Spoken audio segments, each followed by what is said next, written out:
I have talked a number of times on this channel about the unfortunate state of many on the left who, for some reason, think that supporting Ukraine and arming Ukraine against Russian aggression is a bad idea.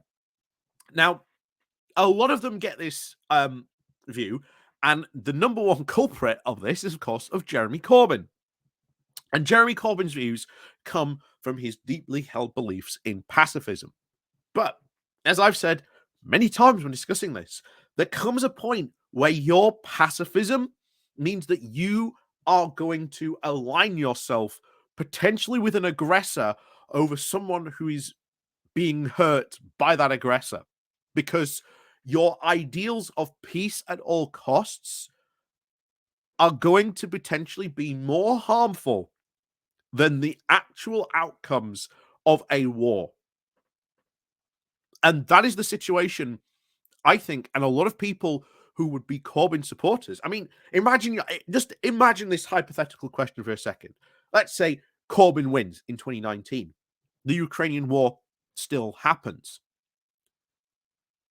It would be, and certainly for me, it would be really embarrassing for the UK and Corbyn to be taking this position of refusing to arm Ukraine and not supporting them in their essentially their struggle against Russian imperialism.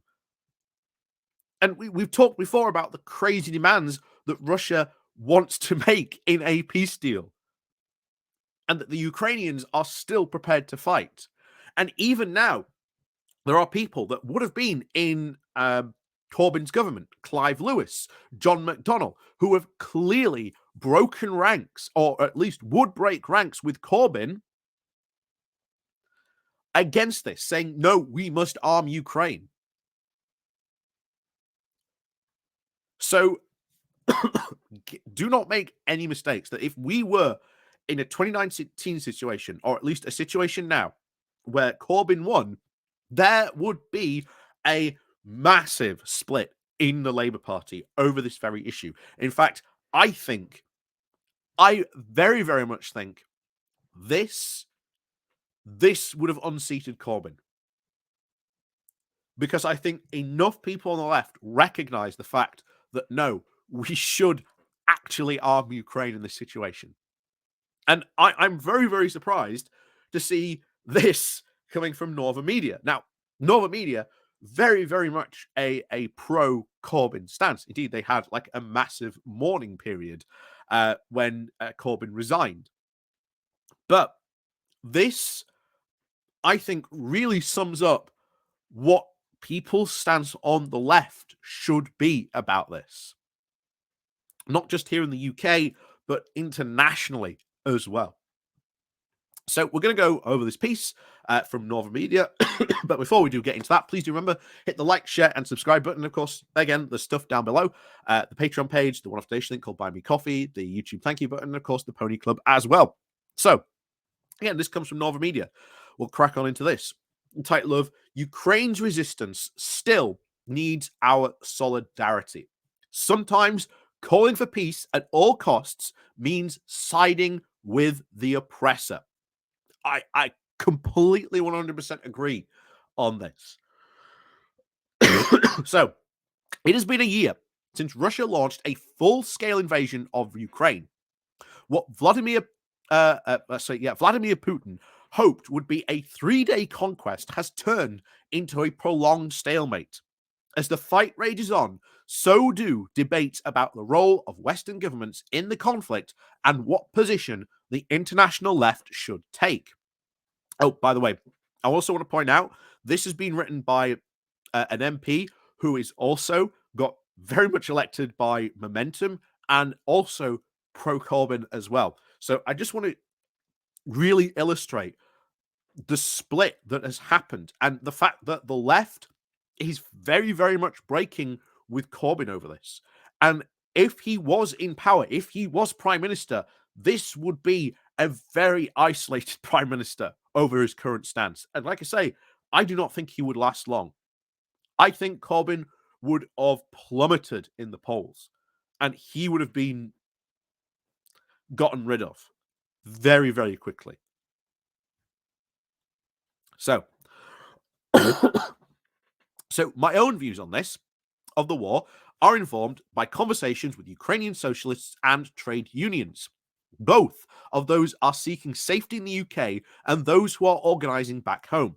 When I speak to activists in the left parties across Eastern Europe and North Europe, whether that's Solansi Rush in Ukraine, Razam in Poland, or the Left Alliance in Finland, they have no doubt as to whether Russia's actions can be described as imperialism.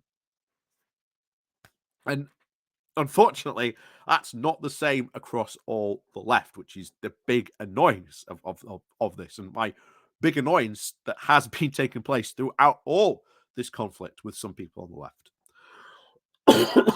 So, the history of Russian aggression in Europe goes back centuries.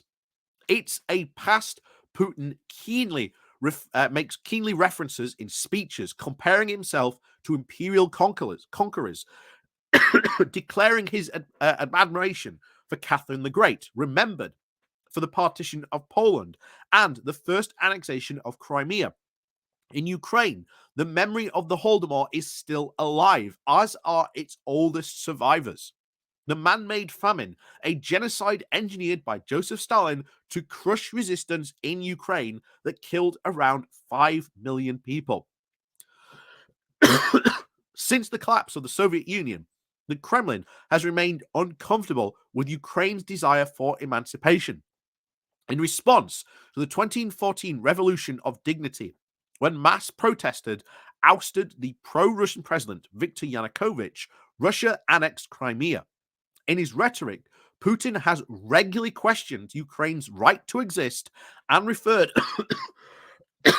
pardon me, and referred to Ukrainians as one oh dear me, as one with the Russian people.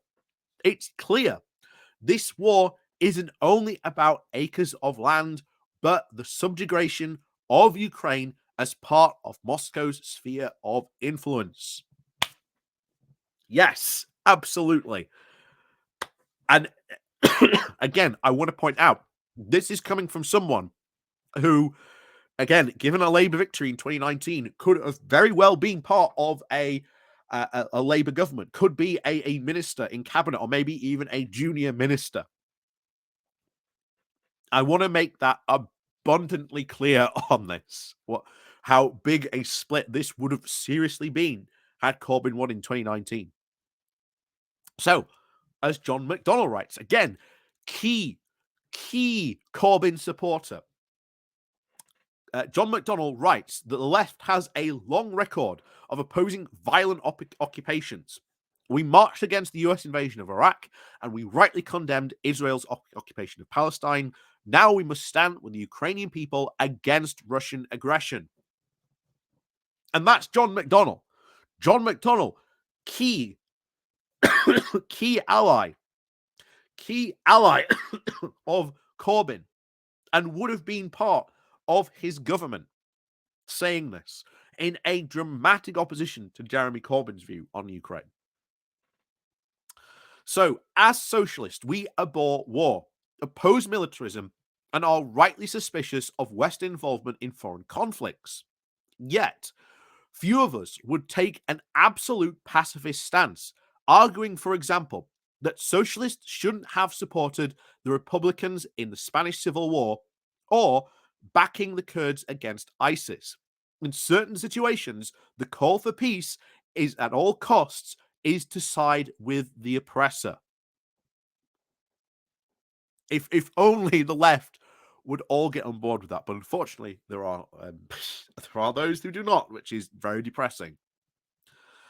So support for Ukraine isn't about our views on NATO and its role in the world. To talk about this war as a conflict between two global powers is to erase the 44 million people who are directly affected by it and who have lived with its outcome. Among them are trade unionists, who have often been at the forefront for both humanitarian aid and armed resistance. The Confederation of Free Trade Unions of Ukraine has issued appeal for international support as have the miners' unions that have been collecting funds for the members volunteering on the front line. It would be naive to think that governments in Europe and the US have united behind Ukraine out of pure moral convictions and without an element of geopolitical self interest. But opposition to Western hegemony is no reason to fall into another form of Western centrism and ignore a nation fighting for self determination.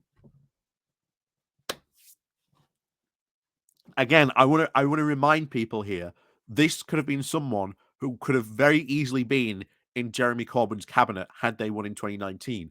And I want to make very clear, because we've said many times on this, Corbyn's stance on Ukraine is absolutely makes no sense, especially with the absolute bonkers claims that Russia would want to make. And I'm generally I really want to praise this person. For writing this, the MP who wrote this.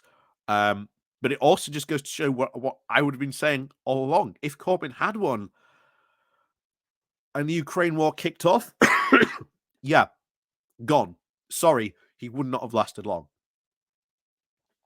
I fail to see how he would have remained leader, given the fact that there now is a very, very clear break with the Labour left away from Jeremy Corbyn on this. And I'm glad that that is taking place. So where were we? So to support arming Ukraine isn't to oppose the idea of peace talks. The question is what position Ukraine would enter them from. Yes, absolutely 100% right. If in these talks, as we have seen with these weapons, Ukraine has used them to great effect and has pushed Russia back, something a lot of people were saying was impossible. So let's give them more weapons. Let's arm them with more, Western weapons, which are clearly having a massive effect, as we've seen with the HIMARS, as we are going to see with the Leopards and Challengers that are going to be arriving, because they completely outclass any tank that Russia is currently fielding in Ukraine. Let's give them more javelins, more NLAWs, more artillery systems, more counter-battery systems. It makes sense to do this. And Clive Lewis very recently said he wants to help supply Ukraine with some of the UK's Apache helicopters that it has. Why not? Why not? So, it is right to avoid escalation into a direct conflict between Moscow and NATO. However, arming the resistance in a way that allows Ukraine to negotiate from a position of strength, not surrender. Absolutely. This gives them a massive position of strength, because you've seen at the moment Russia does not care about these calls for peace. Its still insistence of its peace terms are basically the complete and absolute subjugation of Ukraine, and that these 4 territories, which could very well end up being more territories, because there is no reason to suggest that Putin doesn't go once he's achieved that complete domination, that he either A, doesn't try doing an invasion again in 10 years just to take more territory, or to just go for a complete full annexation of Ukraine into Russia. There's so many things that the dangers we can see of allowing Putin to win, what could potentially happen to Ukraine. And unfortunately, just a lot of people on the left just don't seem to understand that, which is really, really sad. But back to it. So ultimately, what peace means is up to the Ukrainian people to decide. Yes, exactly.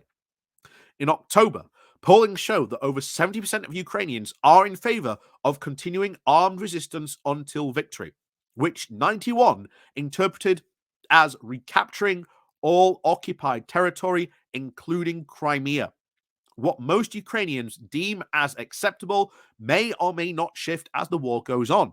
Either way, any possible deal isn't for us to dictate. And if Ukraine was forced to give up land, there would be little stopping Putin from coming back for more. As we said, what's to stop Putin coming back for more? Ultimately, it would be Ukraine joining NATO. That's what stops Putin from, attacking NATO, from attacking, Ukraine. When I speak to Ukrainian socialists, they often emphasize that international solidarity can't end when Russian troops are pushed out. The war has already caused untold devastation to Ukraine's economy and infrastructure. Its GDP has contracted by a third last year. Inflation now stands at 26%, and 1 in 4 workers are unemployed. Hundreds of thousands have lost their homes, and damages are estimated to be at least at $138 billion and counting. Like the international community came together to support Ukraine's war effort, it needs to join forces to help rebuild it. And that's something I can get behind again as well. Absolutely, there should be some form of Marshall Plan to help rebuild Ukraine after this war. So the first step would be to cancel its sovereign debt. Following campaigns by the international left, Ukraine's creditors have agreed to suspend its debt repayments for 2 years. While this concession is certainly helping Ukraine fight the war, it doesn't avert the risk of a crushing debt crisis later down the line. To enable the country to recover, its foreign debt has to be written off entirely. Economic support in the immediate aftermath of the war must also come forward in the form of grants, not loans, and is certainly not ones with conditions of neoliberal reforms attached. Again, I can get behind that. That's no problem. That is something, again, I would support. While Western governments do discuss a Marshall Plan for Ukraine, organizations like Solidarity Ruk have raised the question of whether the reconstruction process will look like. Who will decide on how the billions poured into Ukraine get spent? A handful of oligarchs, foreign corporations that are already eyeing enormous profits, or the Ukrainian people themselves. Echoing Ukrainian socialists, we must call for a just, green, and democratic reconstruction with the involvement from trade unions and civil society. Again, I can get behind that completely, absolutely. I got no problem with that. There's been a lot of debate around Vladimir Zelensky's recent legislation attacking workers' rights and collective bargaining. Such decisions by the Ukrainian government are no reason to stop supporting its self-defense. Exactly, no reason to stop supporting it at all. Britain's own strict anti-union laws would be no such justification for us to surrender to invasion and occupation by Putin, and legal strikes are all but impossible in Russia. We must, however, support Ukrainian trade unions when they fight to ensure that these laws are repealed. The invasion cannot be used as a shock doctrine, an opportunity to discipline the working class. Again, absolutely agree with that. No, I think that should be right. That is something that we should certainly work together in solidarity with. When the fighting is over, the battle for the future of Ukraine will continue. The Ukrainian left and its trade unions will need constant allies, both in their anti-imperial struggle and in the class struggle. As the war into its second year, let's recommit to offering that solidarity. This is from Nadia William, ex-Labour MP for Nottingham East. And again, I've said before, someone who got elected by momentum, put in there, and potentially would have been even someone in Corbyn's cabinet. And yet, the distance between her post is here, and then Corbyn's is like way over there. And I want to reiterate that sentence because there's just a couple of key phrases which are just so on point. And that is, sometimes calling for peace at all costs means siding with the oppressor. And unfortunately, that is the position Jeremy Corbyn takes. And I ask this question again. What if Corbyn had won in 2019? Ukrainian war still happens. Corbyn is still going to be sticking to his position. That becomes a moment of national embarrassment. Corbyn would plummet in the polls, regardless of whatever else of policies he might be doing. He would absolutely tank in the polls because we saw Boris Johnson, even when he was tanking in the polls, got a massive bump up when he was supporting Ukraine. What do you think that would happen if you apply the reverse to that? Unfortunately, if Corbyn had won in 2019 and the Ukrainian war happens, he would become massively isolated in the Labour Party and he would be gotten rid of. Not just by the quote Labour right, but the Labour left as well would also, I think, be unanimously giving him the boot and telling him to go. Because you could not have a prime minister like Jeremy Corbyn not be supporting Ukraine. And I'm sorry, I understand his position of complete pacifism, but let me repeat that quote again: that sometimes calling for peace at all costs means siding with the oppressor. And that is the state that we are in. And I'm really glad, really glad that there is now a split between the Labour left breaking with Corbyn over the issues of Ukraine. And again, some of the other stuff completely agree with. As I said, I am very much firmly on the left. I agree with a lot of what was pretty much all what was said in that thing, especially when it comes to sort of rebuilding Ukraine, aligning with them on solidarity, making sure that when that Marshall Plan gets put in place, that all that money just doesn't go to benefit huge, large international corporations, that it does go to the civic good and trade unions get a say in how that money is spent to benefit the people in Ukraine and how it gets rebuilt. So